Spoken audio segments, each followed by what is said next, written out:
To make a reversed fly stitch, start with one single fly stitch. Make a stitch, leave the loop open, and secure the loop with a short anchoring stitch.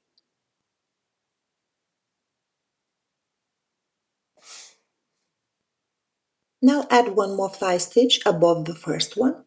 This one is reversed.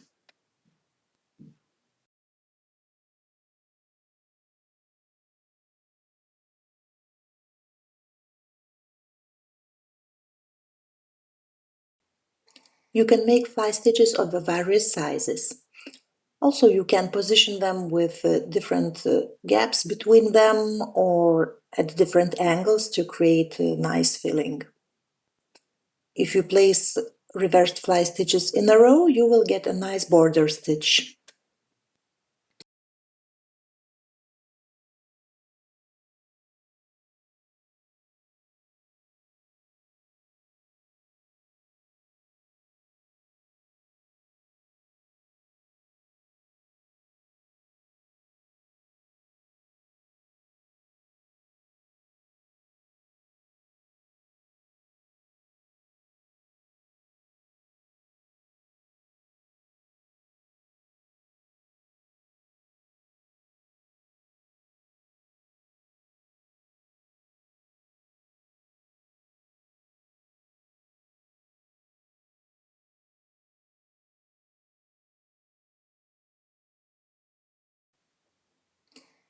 You will see a lot of jumping threads on the back side of the stitching.